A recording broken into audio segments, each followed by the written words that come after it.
Hey guys, मैं दीप चैटर्जी, स्वागत कीजिए मुझे आपके इस प्यारे यूट्यूब चैनल चैटर्जी रेडियो में। तो आज की इस वीडियो में हम लोग क्लास 10th का एनसीईआरटी का चैप्टर 5 जो कि है अरिथमेटिक प्रोग्रेशन, उसका इंट्रोडक्शन प्लस उसका एक्सरसाइज 5.1 हम लोग देखने वाले हैं। ठीक है, तो चलिए शुरू करते हैं। अरिथमेटिक प्रोग्रेशन क्या होता है, इसको हम लोग प्यार से ऐसे मतलब पेट नेम इसका क्या है, एपी है। हम लोग बार बार अरिथमेटिक प्रोग्रेशन नहीं बोलेंगे, क्या बोलेंगे, एपी बोलेंगे बार बार।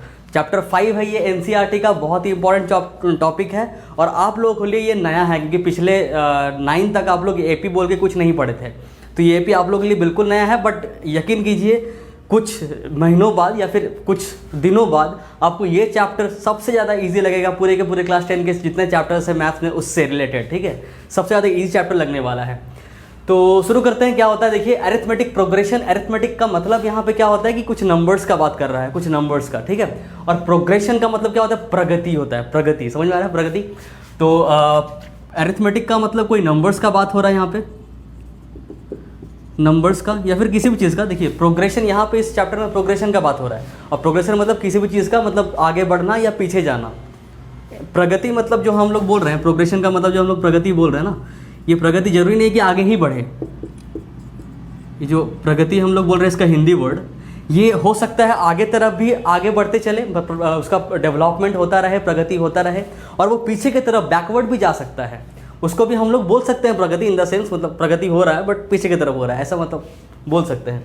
तो अरिथमेटिक प्रोग्रेशन किसका मतलब, नंबर का प्रोग्रेशन होना, नंबर का आगे बढ़ना या नंबर का पीछे की तरफ बढ़ना। पीछे की तरफ बढ़ना भी ऑल्सो बढ़ना है कि नहीं। तो पीछे बढ़े चाहे आगे बढ़े, अगर नंबर बढ़ रहा है तो उसको हम लोग क्या बोलेंगे, एपी बोलेंगे, अरिथमेटिक प्रोग्रेशन। अगर आपसे मैं पूछूं कि देखो ये जो नंबर हम लिख रहे हैं यहाँ पे 2, 4, 6, 8, क्या ये प्रोग्रेशन है, आप लोग बोलिएगा हाँ प्रोग्रेशन तो है। क्या ये प्रोग्रेशन है 2, 8, 93, 54, 60 कुछ भी 102, आम इमली कुछ भी नंबर हम लिखते चले, तो ये भी प्रोग्रेशन है। ये दोनों प्रोग्रेशन है, ये भी प्रोग्रेशन है, ये भी प्रोग्रेशन है। बट ये वाला अरिथमेटिक प्रोग्रेशन नहीं है, ये वाला अरिथमेटिक प्रोग्रेशन है। नीचे वाला सिर्फ प्रोग्रेशन है, अरिथमेटिक प्रोग्रेशन नहीं है। और ऊपर वाला अरिथमेटिक प्रोग्रेशन है, मतलब इसका जो प्रोग्रेस हो रहा है, इसका जो प्रगति हो रहा है, इसका जो डेवलपमेंट हो रहा है, वो किसी फिक्स नंबर के बेसिस में हो रहा है। जैसे 2 से ये 4 बढ़ा, कितना बढ़ा, तो +2 जंप किया, +2 बढ़ा, +2 का प्रगति हुआ, +2 का प्रोग्रेस हुआ। यहाँ पे 4 से लेकर 6 में फिर से +2, फिर से +2, मतलब ये +2 का प्रोग्रेशन कर रहा है। कितना अरिथमेटिक का प्रोग्रेशन हो रहा है, +2 अरिथमेटिक का प्रोग्रेशन हो रहा है। बट यहाँ पे नहीं कह सकते, यहाँ कभी 6 बढ़ गया, कभी पता नहीं कितना बढ़ गया, अब इसको माइनस करना पड़ेगा, कुछ अलग अलग नंबर आएगा। तो ये प्रोग्रेशन तो है but not an arithmetic progression. So पहला बात याद क्या रखना है कि अगर अरिथमेटिक प्रोग्रेशन है तो जो बाकी जितना भी प्रोग्रेशन हो के नंबर्स आ रहे हैं, सबका बीच का जो गैपिंग है वो सेम होना चाहिए। वंस मोर, अरिथमेटिक प्रोग्रेशन में जो बहुत सारे नंबर्स लिखते हैं, एपी के सीरीज़ में बहुत सारे जो नंबर लिखते हैं, वो सारे नंबर जो प्रोग्रेस कर रहा होता है आगे चाहे पीछे, सारे नंबरों के बीच में कोई भी 2 रैंडमली नंबर उठाएं तो जो दोनों के बीच का गैपिंग आएगा वो कांस्टेंट हो जाना चाहिए थ्रू आउट। एक एग्जांपल और, जैसे मान लीजिए हम लेते हैं 1 फिर 1 लेते हैं, फिर 5 लेते हैं, फिर 9 लेते हैं, फिर 15 लेते हैं, ये 4 नंबर लिए। क्या ये प्रोग्रेस कर रहा है? हाँ प्रोग्रेस तो कर रहा है, दिख रहा है, बढ़ रहा है। अरिथमेटिक प्रोग्रेशन कर रहा है क्या, तो उसके लिए क्या देखेंगे, गैपिंग। इस दोनों के बीच का गैपिंग कितना है, 5 - 1 कर दीजिए तो 4 आ गया, 9 - 5 कर दीजिए फिर से 4 आ गया। अरिथमेटिक प्रोग्रेशन एपी होता हुआ दिख रहा है। ये फाइनल वाला देख लेते हैं, तो ये 15 - 9 करेंगे कितना आएगा, तो वही 4 आएगा। तो मतलब तीनों, मतलब ये जो चारों नंबर है, कोई उसमें से कोई भी 2 नंबर हम लोग रैंडमली पिक कर लिए। ये जो चारों नंबर है इसमें से कोई भी 2 नंबर हम रैंडमली पिक कर लिए, तो जो गैपिंग आ रहा है वो सेम होगा थ्रू आउट। मतलब ये 2 नंबर को पिक करेंगे तब भी गैपिंग 4, ये 2 नंबर को पिक करेंगे तब भी नंबर 4। कोई भी 2 अगल बगल वाला नंबर को पिक करेंगे तो गैपिंग कितना आएगा, 4 आ रहा है। अगल बगल वाला नंबर, कोई भी 2 अगल बगल वाला पड़ोसी वाला नंबर्स को अगर हम उठा ले और दोनों के बीच गैपिंग देखें, वो अगर सेम आ रहा है तो उसको बोलेंगे कि वो जो सीरीज़ है, वो जो प्रोग्रेशन है, वो जो प्रगति हो रहा है नंबरों का आगे या पीछे, उसको हम लोग अरिथमेटिक प्रोग्रेशन बोलते हैं। ठीक है, समझ आ गया इतना चीज़, तो ठीक है, बहुत बढ़िया। आगे थोड़ा सा और देखते हैं इसमें। हम लोग आते हैं क्वेश्चन में, क्वेश्चन लिखा हुआ है, थोड़ा सा उसको डील करेंगे हम लोग। थोड़ा सा एक आध एग्जाम्पल और दे देते हैं। जैसे मान लीजिए आपको बोला जाए कि एक काम करो भाई, इवन नंबर्स का सीरीज़ लिखो। तो इवन नंबर आपको पता है 0 से स्टार्ट होता है, 0 even number, 2 even number, 4 even number, 6 even number. 0 कैसे इवन नंबर? 0 2 से divide, anything which is divisible by 2 is even number. जो भी 2 से डिवाइड हो जाए उसको इवन नंबर बोलते हैं। तो 0 2 से डिवाइड हो जाता है। देखिए 2 से डिवाइड कीजिए तो 2 0 ज़ा 0, माइनस करेंगे तो कितना है, कट जाएगा, मतलब 0 0 कैंसिल हो जाएगा। मतलब ये एग्जैक्टली वाला डिवाइड हो गया। एग्जैक्टली वाला डिवाइड का मतलब रिमाइंडर 0 आ जाना। रिमाइंडर 0 तो आ गया, मतलब जो 0 है वो 2 से एग्जैक्टली डिवाइड कर गया। तो जो 2 से डिवाइड हो जाए उसको हम लोग इवन नंबर बोलते हैं। आप लोग बोलिएगा तो 3 से भी डिवाइड हो जाए, क्योंकि बोलता है कि ये 3 से भी डिवाइड होता है, तो ये तो ऑड नंबर भी होगा। अरे भाई ऑड नंबर किसको बोलते हैं? जो 2 से डिवाइड ना हो, जो 2 से डिवाइड ना हो। ये तो 2 से डिवाइड हो गया। ऑड नंबर उसको नहीं कहते जो 3 से डिवाइड हो। ऑड नंबर उसको कहते हैं जो 2 से डिवाइड ना हो, मतलब जो इवन नंबर होता है नहीं हुआ, इवन नंबर के कैटेगरी में नहीं गया, जो बच गया इवन नंबर में जाते, मतलब जाने से जो बच गया इवन नंबर में, वो छट के ऑड नंबर में आता है। तो ये 0 को भेजा गया है, देखो तुम इवन नंबर वाला चीज़ पास कर पाता है कि नहीं, 2 से डिवाइड हो पाता है कि नहीं। अगर हो पाया तो ठीक, तुम इवन नंबर होगा बड़ा होके। अगर नहीं हो पाया तो तुम बड़ा होके क्या बन जाएगा, ऑड नंबर बन जाएगा। तो इसको 2 से डिवाइड किया गया, देखा अच्छा ये तो 2 से डिवाइड हो गया, चलो ये इवन नंबर है। तो याद रखना है 0 क्या है, इवन नंबर है। ठीक है, सही है। अच्छा एक चीज़ यहाँ पे हम लोग क्या बोला गया कि हम आप लोग क्या कीजिए, इवन नंबर का सीरीज़ लिखिए। तो हम लोग लिख दिए 0 2 4 6 8। फिर बोला इज इट अ AP, या फिर is it form a AP, is it form an AP। ये क्वेश्चन पूछा आप लोगों से, क्या ये AP फॉर्म कर रहा है? AP का मतलब वही अरिथमेटिक प्रोग्रेशन। तो हम लोग सबसे पहला चीज़ क्या चेक करेंगे कि इसका आगे या पीछे प्रगति हो रहा है कि नहीं, प्रोग्रेशन हो रहा है कि नहीं। बोला हाँ भाई बढ़ रहा है, आगे तो बढ़ रहा है, सही बात है। अब जो बढ़ रहा है वो कॉन्स्टेंटली बढ़ रहा है कि नहीं, मतलब सेम बढ़ रहा है कि नहीं, वो ज़रूरी है AP बनने के लिए। सेम बढ़ रहा है कि नहीं। तो 0 से लेके जो 2 बढ़ा, कितना ज़्यादा बढ़ गया, तो हम लोग क्या कर देंगे 2 - 0, कितना आ गया 2।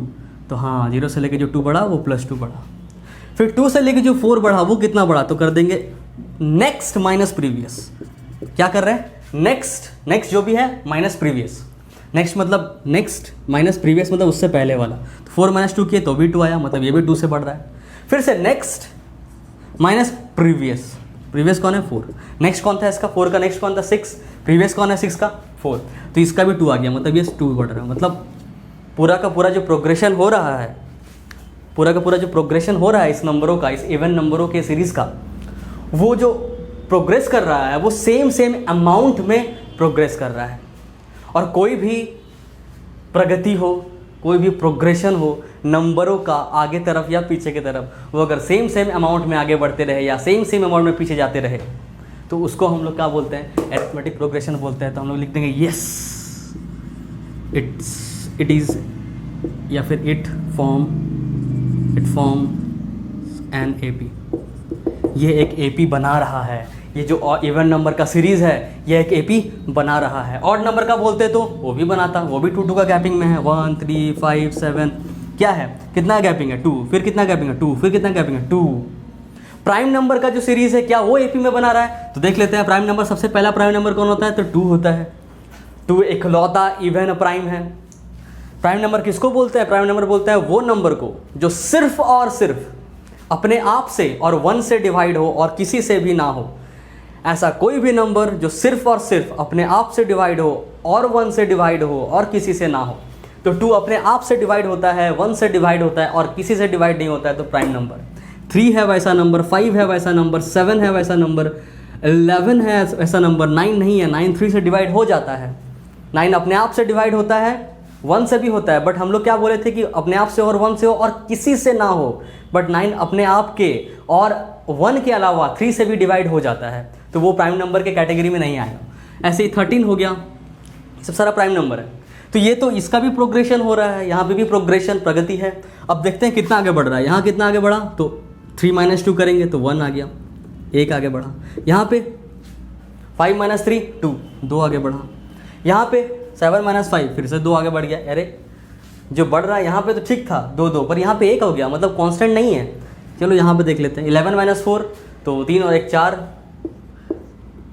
13 - 11 2, मतलब कुछ भी हो रहा है यहाँ पे, कुछ भी हो रहा है, मतलब कुछ भी आगे बढ़ रहा है।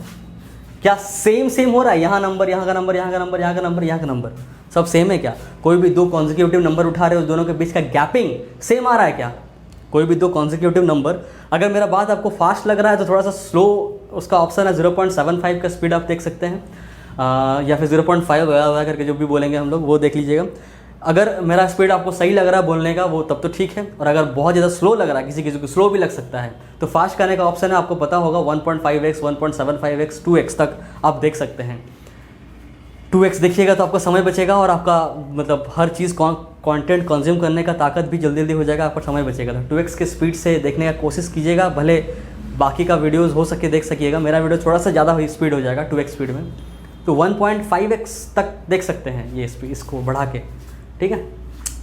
तो ये मेरा आ गया AP, समझ में आ गया AP क्या होता है। AP का मतलब कोई भी नंबर आगे बढ़े या पीछे जाए, बट जो गैपिंग हो, मतलब जो आगे बढ़ता रहे वो सेम अमाउंट में आगे बढ़ता रहे, या जो पीछे जाए वो सेम अमाउंट में पीछे जाए, उसको हम लोग बोलते हैं AP। ख़त्म बात, ठीक है। तो अभी बात करते हैं, और भी बहुत सारा चीज़ है कि कुछ टर्मिनोलॉजीज़ है कि उसमें नंबर ऑफ टर्म्स कितना होता है, फर्स्ट टर्म किसको बोलते हैं, कॉमन डिफरेंस किसको बोलते हैं, रहने देते हैं वो सब चीज़ों की, अभी वो सब चीज़ रहने देते हैं, क्योंकि फर्स्ट एक्सरसाइज में उसका काम है नहीं। सेकंड एक्सरसाइज के इंट्रोडक्शन में हम लोग वो सब चीज़ सीखेंगे, एक साथ सब चीज़ सीखना मतलब मेसअप हो जाना। अभी खाली इतना समझ में आया कि नहीं कि अरिथमेटिक प्रोग्रेशन कैसे चेक करते हैं कि है कि नहीं, वो कोई भी नंबर आपको दे दिया जाए आप पहचान लीजिएगा कि वो AP में है कि नहीं, क्या वो AP फॉर्म कर रहा है कि नहीं, ठीक है, समझ में आ रहा है। खाली देखना है कि वो आगे बढ़ रहा है या पीछे जा रहा है कि नहीं, ठीक। अगर आगे बढ़ रहा है या पीछे जा रहा है तो वो प्रोग्रेशन होगा, और सेम अमाउंट में आगे बढ़ रहा है तो वो AP होगा, सेम अमाउंट में पीछे जा रहा है तो वो AP होगा, नहीं तो सिर्फ P होगा। तो एक चीज़ और, एक थोड़ा सा छोटा सा डाउट और रहता है, ये हो गया। अभी मैं कहूँ कि मुझे, अच्छा देखिए मान लीजिए ये है 1111, तेरा रिसेंट एयरटेल नंबर 1111 है, तो 1111 ऐसा कुछ 4 नंबर दे दिया, क्या ये प्रोग्रेस कर रहा है? क्या ये प्रोग्रेस कर रहा है? क्या इस नंबर का क्या ये नंबर बढ़ रहा है या घट रहा है? नहीं, ये तो कुछ भी नहीं हो रहा है। तो क्या इसको हम लोग AP बोलेंगे? तो ये कितना आगे बढ़ा तो हम लोग बोल सकते हैं ये 0 आगे बढ़ा, 1 - 1 0। ये कितना आगे बढ़ा तो ये भी 0 आगे बढ़ा, ये कितना आगे बढ़ा तो ये भी 0 आगे बढ़ा, मतलब ये आगे बढ़ रहा है मैथमेटिकली। कॉमन सेंस में बोलेंगे नहीं ये कैसे आगे बढ़ सकता है, सब तो 1 है, ये आगे नहीं बढ़ रहा है। बट अगर हम लोग मैथमेटिकली अप्रोच करें तो मैथ्स वो सब नहीं जानता, मैथ्स लगाएगा लॉजिक, बोलेगा हाँ पता नहीं बढ़ रहा है कि नहीं देख लेते हैं। तो मैथ्स ऐसे बोलेगा, अच्छा ये 1 से 1 गया मतलब कितना आगे बढ़ा, तो 1 - 1 कर दिया मैथ्स और बोला 0 आ रहा है, मतलब हाँ ये आगे बढ़ रहा है। कितने से आगे बढ़ रहा है तो बोलेंगे 0 से आगे बढ़ रहा है। इसका मतलब हम लोग के भाषा में आगे नहीं बढ़ रहा है, बट मैथ्स के भाषा में हाँ बढ़ रहा है। जैसे हम लोग बोलते हैं तुम्हारे पास 2 चॉकलेट है और तुमसे हम 2 चॉकलेट ले लिए, कितना बचा, तुम लोग बोलोगे कुछ नहीं बचा, पर मैथ्स बोलता है नहीं बचा है, कितना बचा है, 0 बचा है। समझ में आया क्या? तो मैथ्स इसको बोलेगा क्या, हाँ एक प्रोग्रेशन है, कितना प्रोग्रेस कर रहा है, हर एक नंबर 0 प्रोग्रेस कर रहा है। क्या हर एक गैपिंग सेम है, क्या जो प्रोग्रेस कर रहा है उसका अमाउंट सेम है, हाँ सेम है, ये भी 0 ये भी 0 ये भी 0। तो ये क्या AP में होगा, हाँ AP में होगा, यस। तो ये कन्फ्यूज़न थोड़ा सा देख लीजिएगा, क्योंकि यहाँ पर 2 - 2 हम लोग ऐसे मैथ्स में नहीं लिखते हैं कि कुछ नहीं बचा, ऐसा नहीं लिखते हैं। हम लोग बोलते हैं बचा, कितना बचा, 0 बचा। तो यहाँ पे भी प्रोग्रेशन हो रहा है, अरिथमेटिक प्रोग्रेशन ही हो रहा है, कितना का गैपिंग कितना है सेम अमाउंट में, तो 0 से आगे बढ़ रहा है, तो ये भी AP में होगा। थोड़ा सा कंट्रोवर्शियल है बट मान लीजिए इसको, मैथ्स में कुछ मान के चलना है, कुछ जान के चलना है, हर एक क्वेश्चंस को गले लगाते चलना है। तो इसको मैं मिटाऊँ, हो गया। अभी आते हैं क्वेश्चंस में, क्वेश्चन डील करते हैं। चलिए क्वेश्चन सॉल्व करते हैं हम लोग। क्वेश्चन नंबर 1 देख लेते हैं क्या है। तूने आकर जोड़ा, तो हम लोग का एक्सरसाइज 5.1 का जो क्वेश्चन नंबर 1 है उससे हम लोग और डिटेल्स में समझते हैं इस AP चैप्टर को। क्या कह रहा है कि in which of the following situations does the list of numbers involved makes as AP and Y। मतलब ये जो सिचुएशन दिया हुआ है इससे हम लोग एक लिस्ट ऑफ नंबर्स कुछ निकलेगा, पता नहीं क्या निकलेगा, देख लेते हैं क्या निकलेगा। पर जो भी लिस्ट ऑफ नंबर्स निकलेगा वो जो है AP बनाएगा। किस में बनाएगा और क्यों बनाएगा ये पूछ रहे हैं। जैसे ये जो सिचुएशन, ऐसे बहुत सारा सिचुएशन है, इसमें 3-4 शायद है 1 का में 1 के सब पार्ट में 1 2 3 4 ऐसा है, पहला क्वेश्चन हम लोग लिए। तो क्या इसका जो इससे जो नंबर मतलब आएगा, इसको सॉल्व करके जो नंबर्स आएंगे, क्या वो एपी फॉर्म करेगा? अगर करेगा तो क्यों करेगा ये बताना भाई। चलो, the taxi fare after each kilometre when the fare is ₹15 for the first kilometer and ₹8 for each additional kilometer। ये एक सिचुएशन दे दिया, ठीक है। टैक्सी फेयर सिचुएशन क्या है? टैक्सी फेयर आफ्टर क्या? Taxi fare after each kilometre, हर एक किलोमीटर के बाद टैक्सी का भाड़ा कितना लगेगा, उससे हम लोग 1 किलोमीटर का निकालते रहेंगे कि 1 किलोमीटर का इतना भाड़ा, 2 किलोमीटर का उतना भाड़ा, 3 किलोमीटर का, उसके बाद क्या बोलते हैं, इतना उतना के बाद फिर से इतना उतना ऐसे करके आते जाएगा कुछ भी। तो सबका निकालेंगे, 3-4 को ऐसे निकाल लेंगे और फिर देखेंगे कि जो भाड़ा का पर किलोमीटर, प्रति किलोमीटर के हिसाब से जो बढ़ोतरी हो रहा है, इंक्रीज़ हो रहा है, क्या वो एपी फॉर्म कर रहा है, जानने के लिए देखिए आगे। तो इसी को हम लोग चेक करना है, ठीक है। तो चलिए देखते हैं क्या बोल रहा है कि taxi fare after each kilometre मतलब fare is ₹15 for the first kilometre, fare is ₹15 for the first kilometre. पहला किलोमीटर के लिए फेयर कितना है, भाड़ा कितना है? ₹15। मतलब पहला किलोमीटर अगर आप जाइएगा, फर्स्ट 1 किलोमीटर ही जाना है आपको, तो आपको कितना भाड़ा देना होगा? फर्स्ट किलोमीटर मतलब फेयर फॉर फर्स्ट किलोमीटर कितना है? ₹15। ₹15 भाड़ा है 1 किलोमीटर अगर जाइएगा तो। 1 किलोमीटर मतलब आप कार में चढ़ें और बोले भैया 1 किलोमीटर चल लो, तो मतलब या फिर कोई भी जगह चल लो जो कि 1 किलोमीटर के दायरे में है, तो कितना भाड़ा लेगा वो? ₹15। सही है यार। और ₹8 लेगा फॉर ईच एडिशनल किलोमीटर। एक एडिशनल किलोमीटर के लिए मतलब एक से ज़्यादा, जैसे ही दूसरा किलोमीटर आप जाइएगा तो एडिशनल किलोमीटर के लिए हर एक किलोमीटर का ₹8 लगते चलेगा। जैसे फेयर फॉर सेकेंड किलोमीटर या फिर 2 किलोमीटर्स, इसको फर्स्ट नहीं लिखते, 1 किलोमीटर। फेयर फॉर 1 किलोमीटर कितना? ₹15। फेयर फॉर 2 किलोमीटर, 2 किलोमीटर का भाड़ा कितना? तो 2 किलोमीटर में पहला किलोमीटर का भाड़ा तो ₹15 लगेगा, क्योंकि पहला किलोमीटर का भाड़ा वही लगता है, वही बोला है ₹15 फॉर द फर्स्ट किलोमीटर। सबसे पहला किलोमीटर का ₹15 लगेगा भाड़ा, और जितना आगे आप ऐड करते चलिएगा किलोमीटर को, उतना ₹8 करके बढ़ते चलेगा। तो यहाँ पे एक ऐड कर दिए, 2 किलोमीटर मतलब अरे 1 किलोमीटर प्लस 1 किलोमीटर, क्या मतलब? पहला किलोमीटर का लगा ₹15, दूसरा किलोमीटर का कितना लगेगा? ₹8 लगेगा। तो भाड़ा कितना लेगा टैक्सी वाला? टैक्सी वाला भाड़ा ले लेगा 15 + 8 मतलब कितना? 23 लेगा। तो जो नंबर्स देखना है आपको, taxi fare after each kilometre, 1 kilometre के बाद टैक्सी का फेयर, यही नंबर इन्वॉल्व हो रहा है। बोला ना लिस्ट ऑफ नंबर्स इन्वॉल्व, तो पहला नंबर जो इन्वॉल्व हुआ वो ये हुआ, दूसरा नंबर जो इन्वॉल्व हुआ वो ये हुआ। अब निकालते हैं हम लोग 3 किलोमीटर का भाड़ा। फेयर फॉर 3 किलोमीटर्स कितना होगा? तो पहला किलोमीटर का भाड़ा फिर से ₹15, दूसरा किलोमीटर का भाड़ा ₹8 और तीसरा किलोमीटर का भाड़ा फिर से ₹8। तो कितना हो जाएगा? 23 तो इतना ही था, ये तो 23 था ही, और उसमें 8 और बढ़ गया। 23 में 7 बढ़ता तो 30 होता, बट 8 बढ़ के 31 हो जाएगा। क्या किया जाए? ₹30 देना पड़ेगा आपको, कुछ उपाय नहीं है। तो 3 को नंबर अभी इन्वॉल्व हो गया। एक और देख ले क्या? एक और बस एक और, ज़्यादा नहीं, 4 किलोमीटर ज़्यादा ऊपर नहीं जाना है हम लोग को। फेयर फॉर 4 किलोमीटर्स, इसमें पहला किलोमीटर का ₹15, दूसरा किलोमीटर का ₹8, तीसरा किलोमीटर का फिर से ₹8 और चौथा किलोमीटर का फिर से ₹8। कौन बताइए सब चीज़ हमको? यहाँ लिखा हुआ है ₹8 for each additional kilometre.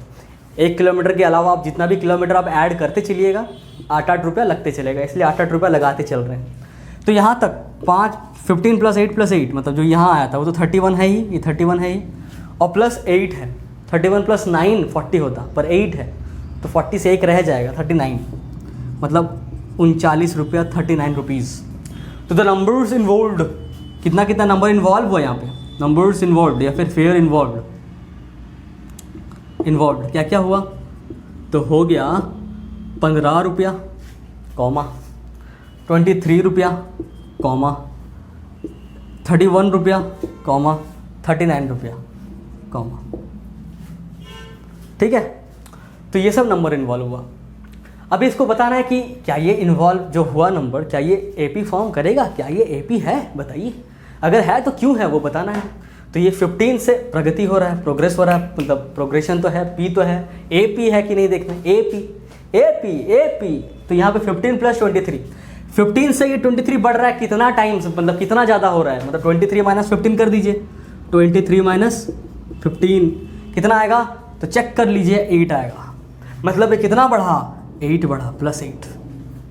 31 minus 23 कर दीजिए तो फिर से कितना बढ़ेगा, तो दिख रहा है फिर से 8 बढ़ा, फिर से कितना बढ़ा, फिर से 8 बढ़ा। क्या जो बढ़ रहा है, क्या जो प्रगति हो रहा है नंबरों का, क्या वो सेम अमाउंट में बढ़ रहा है? अगर सेम अमाउंट में बढ़ रहा है तो एपी होगा भाई। तो हाँ भाई, यहाँ पे सेम अमाउंट में बढ़ रहा है, 8 के बढ़ रहा है, तो ये एपी होगा कि नहीं होगा, होगा। तो लिखेंगे yes, it forms an AP, it forms an AP. Reason क्या बोलेंगे, because the numbers are increasing constant in a constant manner, या फिर लिख सकते हैं the gap between any two consecutive numbers is same, because the gap between, क्या ये दिख रहा है नीचे, हाँ, because the gap between any two consecutive numbers is same, या फिर हम लोग बोल सकते हैं the difference between any two consecutive number is same। इसी को पता है, इसी को हम लोग आगे जाके पढ़ेंगे कि जो इसको बोलते हैं हम लोग डिफरेंस, ये तो डिफरेंस है ना, ये भी डिफरेंस, ये भी डिफरेंस, ये भी डिफरेंस, और सारे का डिफरेंस कैसा आ रहा है, कॉमन आ रहा है, तो हम लोग इसको बोलते हैं कॉमन डिफरेंस। ये टर्मिनोलॉजी या आगे जाके मतलब सेकंड एक्सरसाइज में जानना है, फर्स्ट टर्म किसको बोलते हैं, कॉमन डिफरेंस किसको बोलते हैं, मेरा वॉइस को क्या हो गया, ये सब चीज़ कॉमन डिफरेंस बोलते हैं इसको, ठीक है, मतलब ख़त्म हो गया। तो यहाँ पे यस होगा, समझ में आ गया क्यों, क्योंकि जो जो भी नंबर यहाँ पे आ रहा है, इन्वॉल्व हो रहा है, वो एक क्या बोलते हैं उसको, सेम गैप में अमाउंट में आगे बढ़ रहा है, तो ये प्रोग्रेशन भी है और अरिथमेटिक प्रोग्रेशन भी है, because the gap is same. तो खत्म हो गया क्वेश्चन नंबर 1 का 1। अभी आते हैं हम लोग क्वेश्चन नंबर 1 का 2 में। ये समझ में आ गया होगा, नहीं आया हो तो कमेंट कीजिएगा, हम लोग फिर से रीड करेंगे। और क्या हो गया, मिटाऊं उसको, ओके। तो बढ़ते हैं क्वेश्चन नंबर 2 में। तो ये रहा हम लोग का एक्सरसाइज 5.1 का क्वेश्चन नंबर 1 का 2, जो कि है the amount of air. Question वही है कि नंबर जो इन्वॉल्व होगा वो एपी फॉर्म करेगा कि नहीं, अगर करेगा तो क्यों करेगा, ठीक है। तो the amount of air present in a cylinder when a vacuum, amount of air present in cylinder, मतलब ये अमाउंट ऑफ एयर ही मेरा नंबर इन्वॉल्व करवाएगा कुछ कंडीशंस में। When a vacuum pump removes 1/4 of the air remaining in the cylinder a time, मतलब क्या कर रहा है, एक वैक्यूम पंप लगा दिया गया इस सिलेंडर में जिसमें एयर है, और ये वैक्यूम पंप क्या कर रहा है, वो 1/4 मतलब पूरे गैस जो भी उस गैस में अभी, मतलब उस सिलेंडर में जितना भी गैस बचा हुआ है, remaining in the cylinder a time, एक सिलेंडर में कुछ समय में जितना भी गैस बचा रहेगा, उस गैस का 1/4 ये वैक्यूम पंप निकाल देगा। मतलब उस गैस को अगर 4 पार्ट में डिवाइड किया जाए तो 1 पार्ट निकाल दे रहा है गैस, मतलब वैक्यूम पंप निकाल दे रहा है, ठीक है। मान लीजिए ये सिलेंडर है भाई, देख लेते हैं, ये सिलेंडर है कुछ ऐसा गैस सिलेंडर, इसमें कुछ गैस है, इस गैस को हम लोग 4 पार्ट में डिवाइड कर देंगे ऐसे इमेजिनरी में, कि ये 4 पार्ट में डिवाइड हो गया, इसमें से 1 पार्ट ये वैक्यूम पंप हर बार निकाल दे रहा है, ठीक है। तो इतना गैस ये इतना निकल गया, तो कितना बचा, इतना बचा, इतना गैस बचा। इसको भी फिर फर्दर 4 पार्ट में डिवाइड करेंगे, 1 पार्ट, 2 पार्ट, 3 पार्ट, 4 पार्ट, ऐसे 4 पार्ट में डिवाइड हो गया ऐसे। तो उसमें से फिर से 1 पार्ट ऐसे निकाल देगा, ये गायब कर देगा, तो इतना ही गैस बचा। अब रिमेनिंग में से फिर से 4 पार्ट का, मतलब इसको अब 4 पार्ट करेंगे ऐसे कि 1 पार्ट, 2 पार्ट, 3 पार्ट, 4 पार्ट, तो फिर से इस 4 पार्ट से 1 पार्ट निकालेगा। तो वैक्यूम पंप क्या करता है, पूरे में से पूरे गैस में से 1/4 मतलब 1/4 मतलब 4 पार्ट में 1 पार्ट, 4 पार्ट में 1 पार्ट, 4 पार्ट का 1 पार्ट निकालता है। पूरे गैस का 4 पार्ट हिस्सा किया जाए, 4 हिस्सा किया जाए, तो उसमें से 1 हिस्सा निकाल देगा। तो वैसे ही करके निकालते जा रहा है, 1 निकाला, फिर जितना बचा उसका 4 हिस्सा किया, उसमें से 1 हिस्सा निकाल दिया, फिर जितना बचा उसका 4 हिस्सा किया, फिर उससे 1 हिस्सा निकाल दिया। मतलब रोटी समझिए, मान लीजिए हम लोग के घर का रोटी है, एक आप क्या कर रहे हैं, आप हर एक बार जितना भी रोटी है उसको 4 हिस्सा कर रहे हैं, 4 टुकड़ा कर रहे हैं, इक्वल, उसमें से 1 टुकड़ा खा रहे हैं। तो सबसे पहला बार में कितना खाएं, 4 टुकड़ा किए, ये वाला गायब कर दिए ये वाला आप खा चुके हैं। तो क्या बचा, रोटी, ये रोटी बन गया वाला, ये बन गया रोटी, अभी ऐसा रोटी है।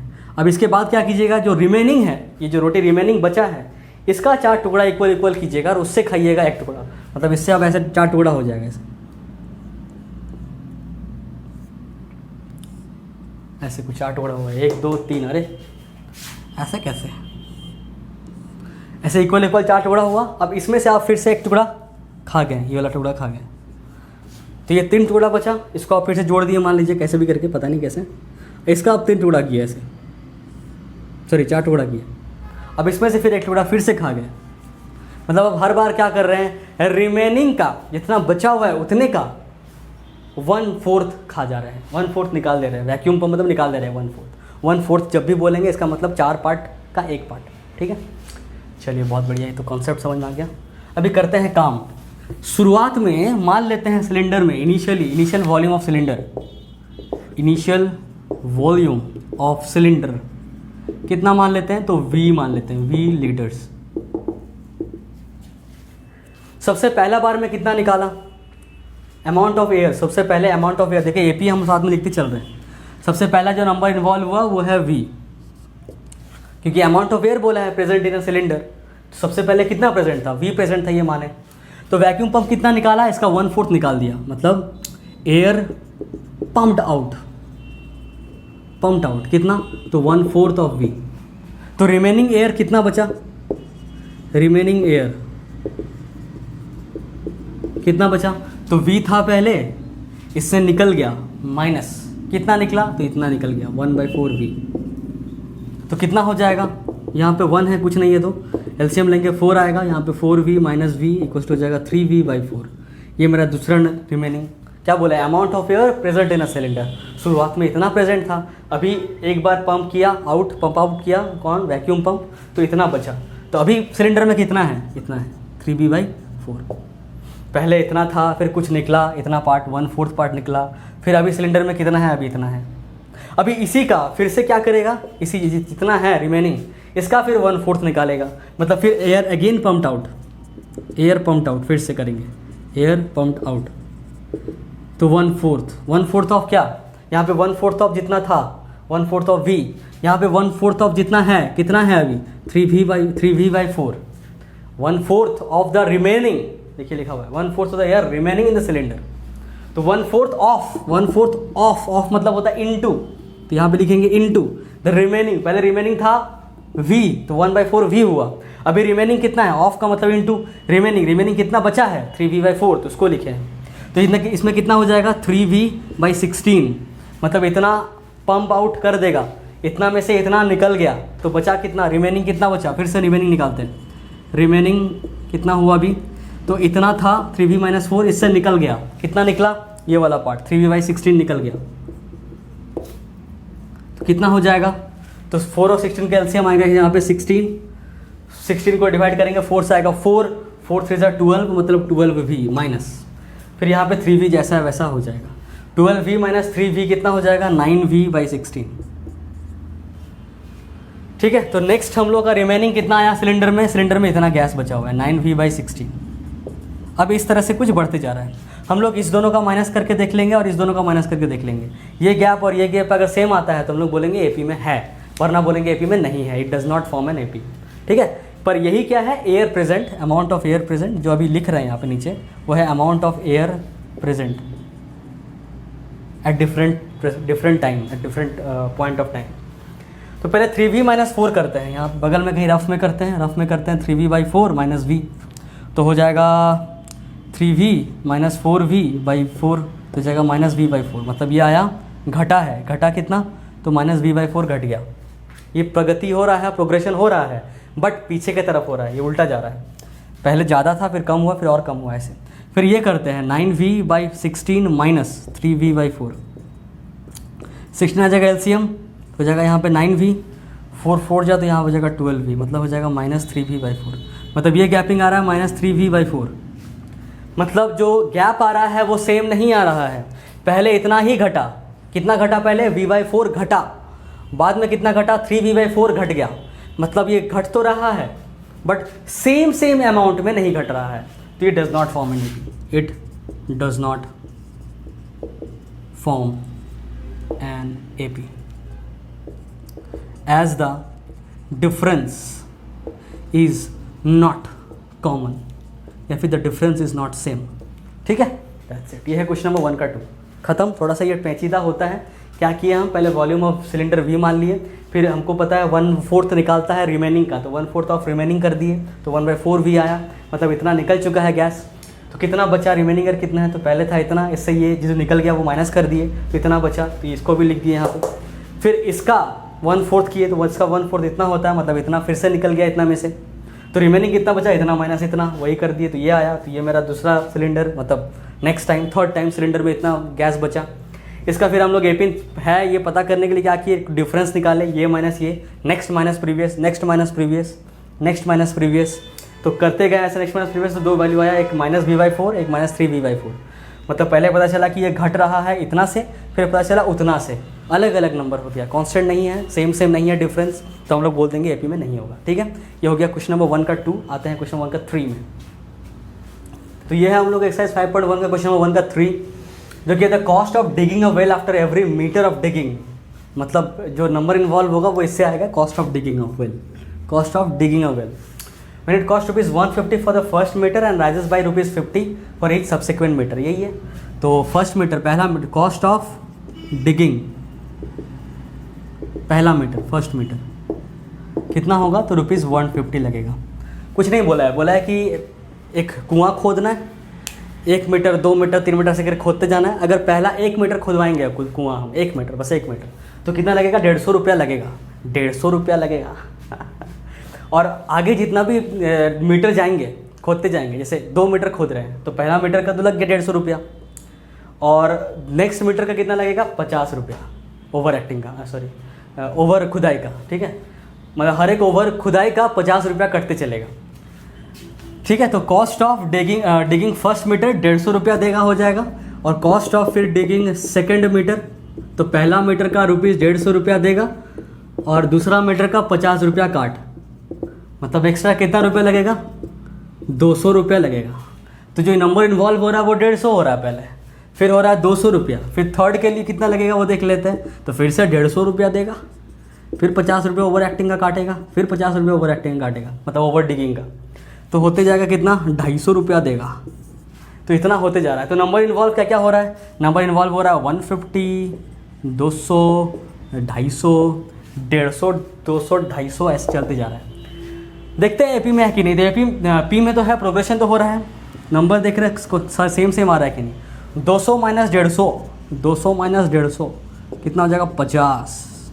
फिर यहाँ पे 250 माइनस 200, 50। तो इट इज़ एन एपी, या फिर it forms an AP, it forms an AP. Why because the difference is same, because the difference is common, as the difference is common.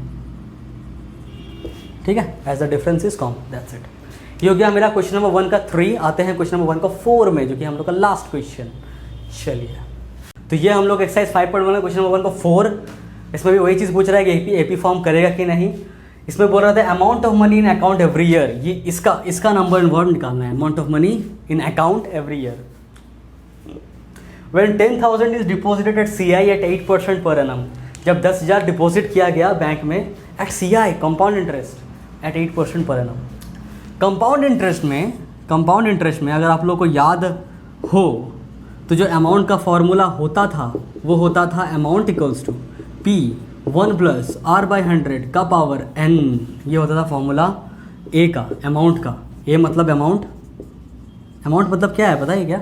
जैसे हम 10,000 रुपया डाले बैंक में, तो 1 साल बाद कुछ इंटरेस्ट आ जाएगा उसमें, तो वो हो जाएगा 10,100 रुपया। तो 10,100 रुपया, मान ले 10,100 रुपया मेरा अमाउंट है। 10,000 जो डिपॉजिट किए थे वो था मेरा प्रिंसिपल। 100 रुपये जो एक्स्ट्रा आया उसको बोलते हैं इंटरेस्ट। इंटरेस्ट को जब प्रिंसिपल से जोड़ते हैं तो मिलता है हमको अमाउंट। ठीक है, अमाउंट मतलब अगर आज हम बैंक में विदड्रॉ करने जाएँ, मेरा जमा किया हुआ पैसा, हम जितना पैसा जमा किए थे बैंक में, 1 साल बाद अगर विदड्रॉ करने जाए तब हमको कितना मिलेगा।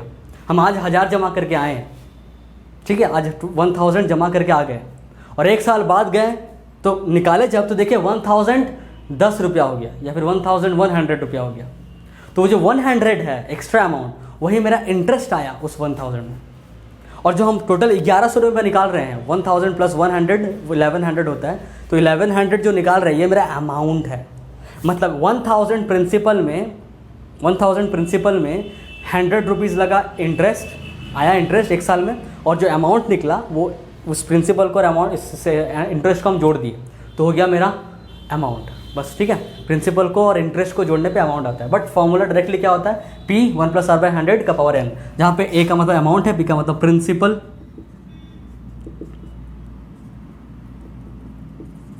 R का मतलब रेट ऑफ इंटरेस्ट, और n का मतलब टाइम इन ईयर्स। अगर मंथ में भी दिया हुआ तो ईयर्स में कन्वर्ट करना होगा। तो इसी में वही बोल रहा है कि 10,000 आपका प्रिंसिपल है, आर दे दिया है आपका 8%, और पर एनम हर साल मतलब इनको हर बार 1 लेना है, तो कितना होगा। तो देख लेते हैं। पहला साल में अमाउंट पहला साल पी मतलब 10,000 प्लस 1 + R/100 मतलब 8/100 का पावर n, मतलब यही रहेगा, इतना हो जाएगा। ये अमाउंट है मेरा। CI में क्या होता है कि जो इंटरेस्ट जुड़ता है वो नया वाला प्रिंसिपल बन जाता है। मान लीजिए हम 2 साल बाद निकालने गए हैं, तो पहला हम 1000 रुपये जमा करके आए थे बैंक में, ये है मेरा बैंक। याद नहीं हो इसलिए हम बता रहे हैं, किसी को याद नहीं रहता है ये CI/SI। तो ये मेरा बैंक है, इसमें हम 1000 रुपये जमा किए, 1000 रुपीज़। मान लीजिए 2021 में के जून में 2021 के जून में जमा किए 1000 रुपया, ठीक है। तो 1 साल में कुछ 10% इंटरेस्ट था, जिसके वजह से जब हम इसी बैंक में आए जून 2022 में, ठीक है, तो हमको कितना मिला, हमको इतना मिल गया 1100 रुपया, क्योंकि 100 रुपये इंटरेस्ट था। टोटल पैसा कितना हो गया मेरा 1100 रुपया। बट हम आए देखे अच्छा 1100 गया, तब नहीं निकालते, रहने देते और बढ़ने देते। तो हम क्या करेंगे, 1 साल और छोड़ देंगे। तो अब क्या होगा, जब हम जून 2023 में जाएंगे तो पैसा 10% इस पर नहीं लगेगा, पहला साल वाला प्रिंसिपल पर नहीं लगेगा। अब प्रिंसिपल बदल गया, अब प्रिंसिपल ये हो गया, अब 10% इसका लगेगा, मतलब 110 रुपया। मतलब अब 1200 रुपया नहीं होगा, अब हो जाएगा कितना, 1210 रुपया। ठीक है, ये सब अगर कैलकुलेट कर पा रहे हैं तो ठीक है, नहीं तो अभी रहने देते हैं, अभी खाली फॉर्मूला पे फोकस करते हैं। तो आप लोग क्या कीजिएगा, पहला साल का अमाउंट ऐसे निकालिएगा फॉर्मूला से, इससे जो भी आएगा देख लीजिएगा कितना आ रहा है, यहाँ पे कुछ आएगा। जब अमाउंट 2 निकालना होगा तो यहाँ पे प्रिंसिपल में क्या पुट करना है, यही वाला वैल्यू, इस अमाउंट को पुट करना है, क्योंकि जो अमाउंट होता है हर साल वही नेक्स्ट साल के लिए प्रिंसिपल बन जाता है। और यहाँ पे वही रहेगा सेम चीज़, 1 + R मतलब 8/100 का पावर n, मतलब 1 साल के लिए निकाल रहे हैं, तो फिर से एक, तो यहाँ पे कुछ और एक आंसर आएगा, यहाँ पे कुछ और आंसर आएगा। तो पहला साल का अमाउंट इतना आ गया, दूसरा साल का अमाउंट इतना आ गया। ऐसे ही 3rd साल का निकालिए। जब 3rd साल का निकालेंगे तो अमाउंट A3 निकालेंगे। A3 में यहाँ पे प्रिंसिपल प्लस 1 + 8/100 का पावर n, मतलब पावर 1। यहाँ पे कौन सा प्रिंसिपल आएगा, तो 2nd ईयर का जो अमाउंट था वही 3rd ईयर का प्रिंसिपल बन जाएगा। तो यहाँ पे पुट करेंगे ये वैल्यू और सॉल्व करेंगे तो फिर से कुछ और आएगा, अलग अलग आएगा, ट्रायंगल, एलिप्स, पता नहीं क्या। तो ये 3 जो वैल्यू आएगा, ये वाला मान लीजिए यहाँ पे x आ रहा है, यहाँ पे y आ रहा है, यहाँ पे z आ रहा है, इस जगह लास्ट में z आ रहा है। तो ये x y z आप लोग लिखिएगा, हम लोग अभी सॉल्व नहीं कर रहे इतना चीज़। तो ये y - x और z - y अगर सेम आ गया तो हम लोग बोलेंगे क्या कि AP में है, अगर सेम नहीं आया तो बोलेंगे AP में नहीं है। दैट्स इट, इतना ही करना है इसमें। नोट डाउन कर लीजिए फॉर्मूला वगैरह, सॉल्व खुद से कीजिएगा। हो गया, ओके। ये AP में वैसे नहीं आएगा, इट्स नॉट इन AP, क्योंकि एक और तरीका है, उससे हम लोग AP में देखते हैं, नहीं है, मतलब आप लोग चेक कर लीजिएगा AP में है कि नहीं आएगा AP में। चलिए ठीक है बाय बाय, मतलब क्वेश्चन नंबर 1 बाय बोल रहे हैं आप लोग। क्वेश्चन नंबर 2 में आते हैं अभी। तो ये रहा हम लोग एक्सरसाइज 5.1 का क्वेश्चन नंबर 2, जिसको पढ़ने से पहले, जानने से पहले, देखने से पहले कुछ चीज़ और देख लेते हैं। जैसे मान लीजिए ये एक AP है, आप लोग मान रहे हैं ये AP है 2 4 6 8। सही बात है, क्यों, क्योंकि गैपिंग सेम है, इसमें भी 2 बढ़ रहा है, फिर इसमें भी 2 बढ़ रहा है, फिर इसमें भी 2 बढ़ रहा है, ऐसे। इस वजह से ये एपी में है। ठीक है, इसमें कुछ टर्मिनोलॉजीज पहले जान लेते हैं। क्या कि जो ये पहला नंबर है, जो पहला नंबर है इसको हम लोग बोलते हैं फर्स्ट टर्म। फर्स्ट टर्म, इस सबको टर्म्स बोलते हैं, पहला टर्म, दूसरा टर्म, तीसरा टर्म, चौथा टर्म। तो ये इसको क्या बोलेंगे? First term. इसको सेकंड टर्म, इसको थर्ड टर्म, इसको फोर्थ टर्म। ठीक है, बट फर्स्ट टर्म का एक नाम है, मतलब डिनोट करते हैं ए से। कहीं ए लिखा हुआ दिखे इसका मतलब है फर्स्ट टर्म। उसके बाद ये जो है यहाँ पे जो गैपिंग आ रहा है, डिफरेंस, ये जो डिफरेंस आ रहा है हर बार वो कॉमन आ रहा है। एपी में कॉमन आता है डिफरेंस। तो यहाँ पे डिफरेंस कितना आ रहा है? 2। यहाँ पे भी 2, यहाँ पे भी 2। इस डिफरेंस को, इस कॉमन वाले डिफरेंस को हम लोग कॉमन डिफरेंस ही बोलते हैं और इसको डिनोट करते हैं डी से। This is D. मतलब ये एपी कब होगा? जब इसका कुछ डी होगा। कोई नंबर्स का सीरीज़ एपी तब होता है जब उसमें कुछ डी आता है। डी मतलब कुछ कॉमन डिफरेंस, सी डी भी बोल सकते हैं। ठीक है, उसके बाद यहाँ पे एक चीज़ होता है कि नंबर ऑफ टर्म्स बोल के, number of terms. Number of terms मतलब कितना टर्म्स दिख रहा है एपी का? तो 1 2 3 4, यहाँ पे 4 दिख रहा है। अगर ऐसे डॉट डॉट डॉट डॉट कर देते तो हो जाता है इन्फिनाइट। यहाँ पे अगर डॉट डॉट नहीं किए, फुल स्टॉप दे दिए हैं तो हो जाएगा 4। ठीक है, नंबर ऑफ टर्म समझ में आ गया। एक चीज़ होगा लास्ट टर्म, इसको बोलते हैं लास्ट टर्म। इसको एल से भी डिनोट करते हैं या तो ए nth टर्म से भी डिनोट करते हैं, ए nth टर्म। जैसे ये है A2 टर्म, ये है A3 थर्ड टर्म, ये है A4 टर्म, और A4 टर्म ही इसका nth टर्म है। और इसको लास्ट टर्म से भी बोल सकते हैं कि L = 8। तो मतलब खाली याद क्या क्या रखना है कि कोई भी सीरीज़, कोई भी ऐसा नंबर का सीरीज़ एपी तब होता है जब उसमें कुछ कॉमन डिफरेंस हो। उसके फर्स्ट टर्म को ए बोलते हैं, ए, और लास्ट टर्म को an बोलते हैं, बस इतना। बट एक चीज़ और, मान लीजिए हम आपको a दे दिए कि ये भाई देखो 2 है, a 2 है, और d कितना है? d भी 2 है, d भी 2 है। तो बताओ जो AP बनेगा वो कैसा बनेगा? तो फर्स्ट टर्म हमको दे दिया गया कि फर्स्ट टर्म कितना है? 2 है, तो हम लिख देंगे 2। सेकेंड टर्म कितना होगा? तो सेकेंड टर्म जो है वो पहले वाले टर्म से बढ़ गया है। कितना से बढ़ा है? तो इस d से। d कितना है? 2 है, मतलब ये तो 2 है ही, प्लस ये वाला 2 भी यहाँ पे आ जाएगा। मतलब सेकेंड टर्म कितना हो जाएगा? ये 4 हो जाएगा। मतलब 2 होगा पहले तो, और फिर 4 होगा, फिर 2 बढ़ा देना है इसी में, मतलब इसमें, या फिर बोल सकते हैं a में इसका 2 गुना बढ़ा देना है, 2d। मतलब इस तरह से लिखते हैं 6 फिर 8, मतलब दो करके बढ़ाते गए। तो हम लोग इसको ऐसे नहीं बोल सकते हैं जनरलाइज में कि अगर a कुछ है यहाँ पे अगर कुछ a है तो उसके बाद वाला टर्म हो जाएगा a + d, मतलब जो भी था इसमें d बढ़ जाएगा। उसके बाद वाला टर्म में यहाँ पे जो है, ये वाला जो भी है, इसमें फिर से d बढ़ जाएगा। ये वाला जो भी है लिख दिए, उसमें d बढ़ा दिए। फिर उसके बाद वाला में a + d जैसा था वैसा लिख दिए, और उसमें फिर से d बढ़ जाएगा। ऐसे ही चलते जाएगा कहानी, कह सकते हैं। मतलब कुछ ऐसा हो जाएगा, हम लोग बोल सकते हैं कि a + d, a प्लस यहाँ पे d + d 2d, a + 3d, ऐसे चलते जाएगा ज़िंदगी भर, a + nd तक, a + nd तक। ठीक है, तो अगर हम लोग को a दे दिया जाए और d दे दिया जाए, हम लोग को a दे दिया जाए और d दे दिया जाए, और बोले एक AP बनाइए इस a से और d से, तो हम लोग अब बना सकते हैं कि नहीं बना सकते हैं? a दे दिया गया 2, d दे दिया गया 2, तो a हो जाएगा यहाँ पे 2, फिर a + d मतलब 2 + 2 मतलब 4, तो ये आ गया 4। a + 2d मतलब 2 + 2 × 2 मतलब आ जाएगा 6। a + 2 × 3, यहाँ पे 2 है, प्लस 3 × 2 मतलब 6 + 2 मतलब फिर से 8। इस तरह से आते जाएगा 2 4 6 8। मतलब आप लोग को याद क्या रखना है? If a and d is given then the AP is this, then the AP is this। याद क्या रखना है वो लिखते हैं। If a and d is given then the AP will be ये।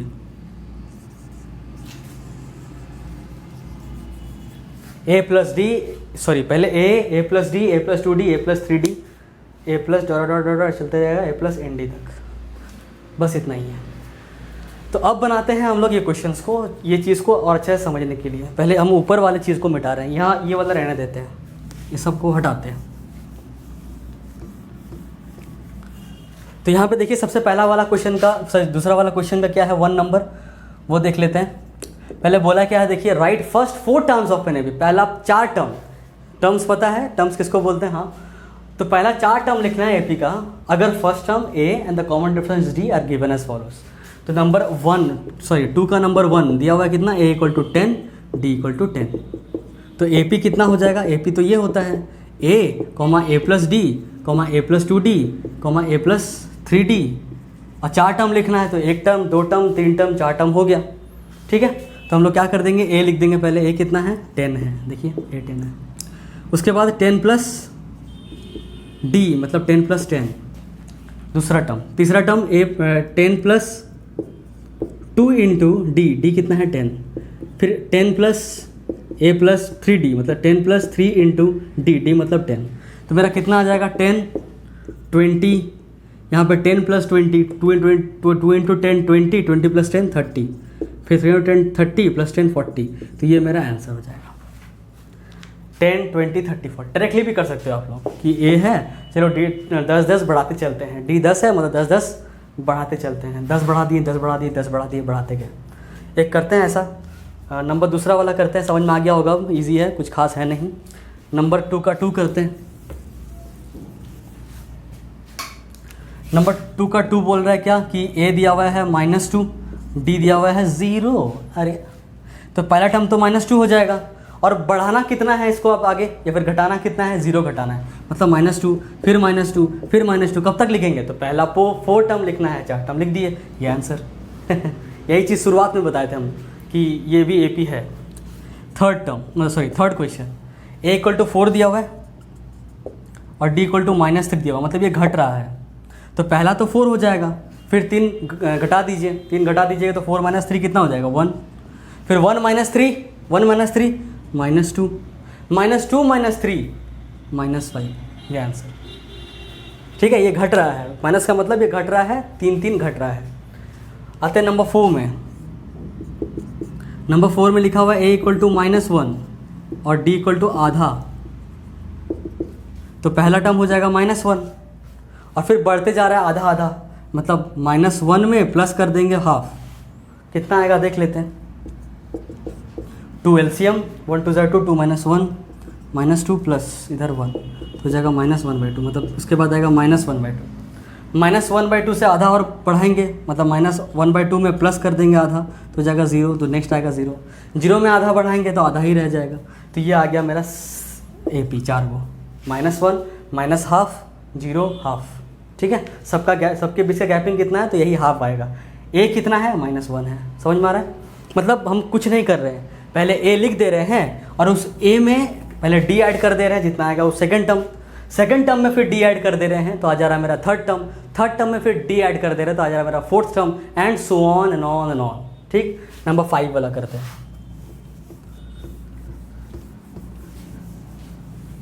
नंबर 2 का 5 ये दिया हुआ a इक्वल टू -1.25, कुछ नहीं है, बस खाली पॉइंट दे दिया है।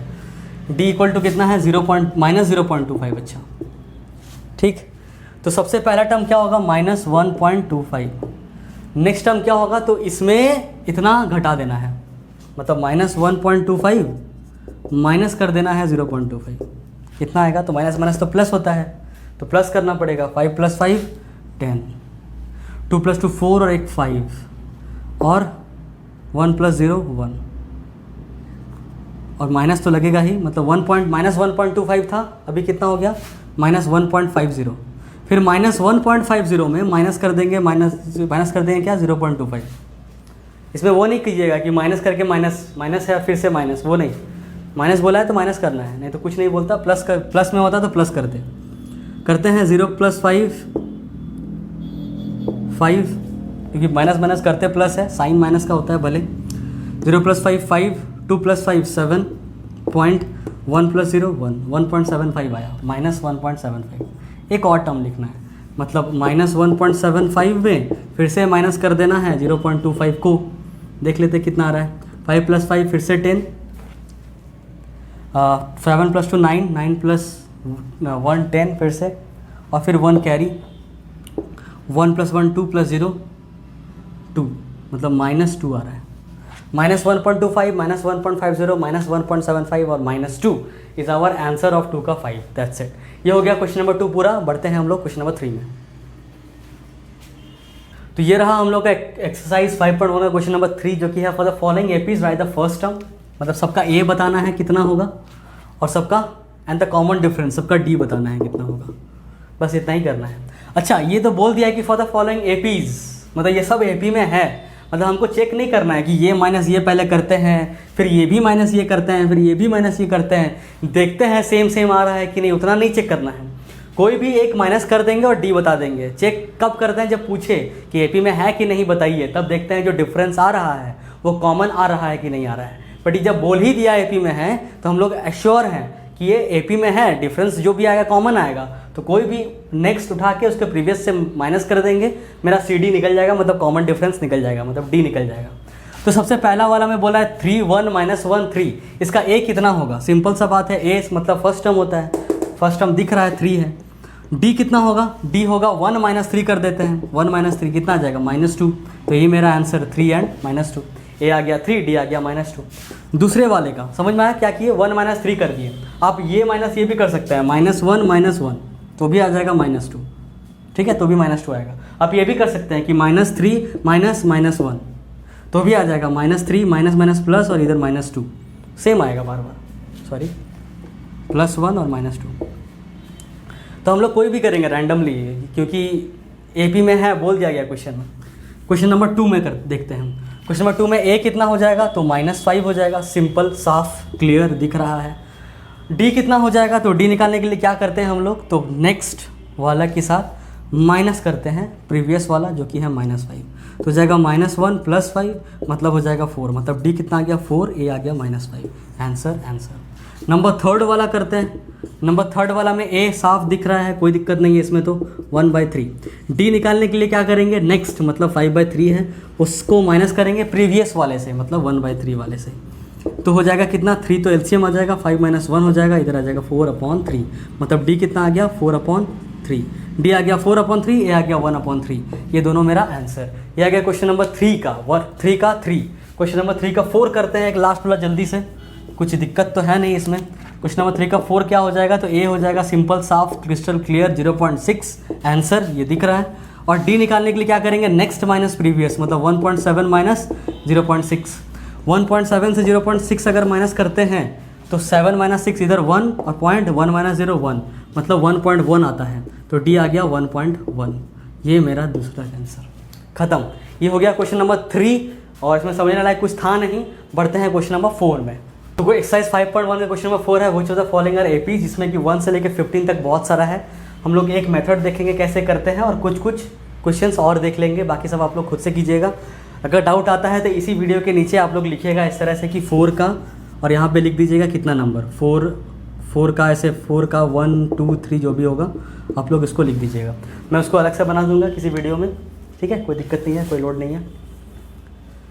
तो देख लेते हैं ये चीज़ कि क्या बोला है कि अगर एपी में है, एपी पता करने के लिए क्या होता है आपको पता है, आप लोग फिर से देखेंगे। और if they form AP find D निकालना है कितना होगा, एंड राइट 3 मोर टर्म्स, 3 ज़्यादा टर्म्स और लिख देना है, 3 और टर्म लिख देना है। नंबर 1 में है 2 4 8 16, पहले ये एपी में है कि नहीं वो देखना है। तो पहले क्या करना है? 4 - 2 निकालना है, 8 - 4 निकालना है, 16 - 8 निकालना है। तीनों देख रहे हैं सेम आता है कि नहीं। ये आ जाएगा 4 - 2 2, 8 - 4 4, 6 - 8 8, मतलब ये एपी में नहीं है। पहली बात तो it is not in AP. ये तो खत्म हो गया ये शुरू होते ही। नंबर दूसरा वाला देखते हैं। नंबर दूसरा वाला बोल रहा है कि 3 है, 3 + √2 है, 3 + 2 √2 है। अच्छा, एपी में नहीं है तो कुछ नहीं करना। अगर एपी में है तो लिखना है कि इसका कॉमन डिफरेंस क्या होगा, और उसका 3 और ज़्यादा टर्म्स लिखना है। 3 + 3 √2। इसमें भी क्या करेंगे? 3 + √2 को, मतलब से नेक्स्ट वाले को प्रीवियस वाले से माइनस करेंगे, कितना आ जाएगा? ये दोनों कट के √2 आ जाएगा।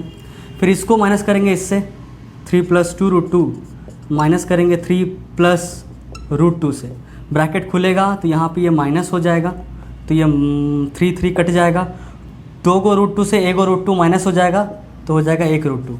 ये एपी में आता हुआ दिख रहा है। एक और फाइनल 3 + 3 √2 - 3 + 2 √2, तो ये ब्रैकेट में आएगा 3 + 2√2, ब्रैकेट खुलेगा तो ये प्लस बदल जाएगा माइनस में, ये -3 + 3 फिर से कैंसिल हो जाएगा, 3 को √2 से 2 को √2 हट गया तो 1 को √2 फिर से बचा, मतलब ये एपी में है, it is an AP, it forms an AP, it forms an AP. इसका डी कितना है, इसका डी है √2, मतलब √2 इसका डी है, मतलब 3 टर्म्स और ज़्यादा लिखना है।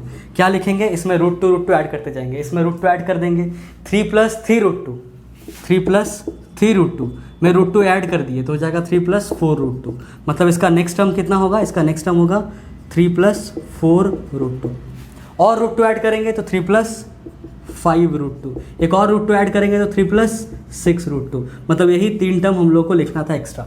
डी भी बता दिए, पहले एपी है कि नहीं बता दी कि हाँ है, अगर है तो क्या बताना था, डी बताना था, बता दिए, और अगर उसके बाद क्या करना था, 3 टर्म और बताना था। तो जो भी डी आया उसको प्लस करते चलिए प्रीवियस वाले टर्म से, नेक्स्ट टर्म आता जाएगा, ऐसे ही आता जाएगा।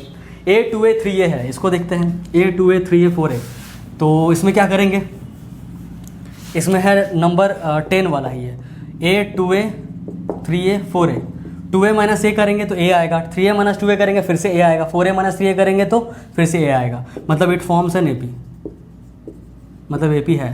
डी कितना होगा इसका, A हो जाएगा, 2A - A आ रहा था, 3A - 2A A आ रहा था, तो आगे और टर्म लिखना है, तो 4A में A ऐड कर देंगे तो 5 है, फिर A ऐड कर देंगे 6 है, फिर ऐड करेंगे 7 है, मतलब ये 3 टर्म भी मेरा और आंसर है। इस तरह से इसको करते हैं, √3 - √6 वाले को देखते हैं इसमें लास्ट, बाकी सब आप लोग खुद से ट्राई कीजिएगा, एक्सरसाइज खत्म ही हो गया है, ये लास्ट क्वेश्चन हम लोग कर रहे हैं। ये है 13th वाला, 13th वाला में √3 है, फिर √6 है, फिर √9 है, फिर यहाँ पे √12 है, फिर डॉट है। इसको √3 लिख सकते हैं जैसा है वैसा, √6 को √6 ही लिखना पड़ेगा, मजबूरी है। इसको ऐसा भी लिख सकते हैं हम लोग, √2 × √3। √9 को हम लोग सिर्फ 3 लिख सकते हैं, या फिर √3 × √3 लिख सकते हैं ऐसे, और √12 को क्या लिख सकते हैं, √3 × 2 ऐसे। इस दोनों को माइनस करेंगे, √2 - √2 √3 माइनस √3, तो √3 अगर हम कॉमन ले लिए तो √2 - 1 आ जाएगा, तो ये मेरा आ रहा है गैप, √3 × √2 - 1। इस दोनों को माइनस करते हैं तो √3 √2, अच्छा √3 है, अरे √9 का मतलब 3 होता है, 3 को √3 × √3 लिख सकते हैं, माइनस कर देंगे इससे √2 √3 से, इसमें कॉमन क्या आएगा, तो फिर से √3 कॉमन आएगा तो हो जाएगा √3 - √2। मैच किया क्या, नहीं मैच किया, नॉट इन एपी, खत्म, तो आगे कुछ काम नहीं करना है, दैट्स इट। तो इसी के साथ खत्म होता है हम लोग एक्सरसाइज 5.1। आप लोग और सवाल बनाइए, क्वेश्चंस बनाइए, अलग अलग बुक्स का डाउट पूछिए इसमें। जल्दी ही हम लोग एक्सरसाइज 5.2 भी आएगा, और ऐसे ही सारे चैप्टर्स का हम लोग बनाएंगे, तो नोटिफिकेशंस के लिए जो भी करना होता है आप लोग कर लीजिएगा, और दोस्तों के साथ शेयर भी अगर करना हो, अगर आपको अच्छा लगे तो कीजिएगा। और बहुत बहुत धन्यवाद इतना अच्छा कमेंट्स करने के लिए, इतना हमको सपोर्ट करने के लिए। चलिए, थैंक यू, बाय।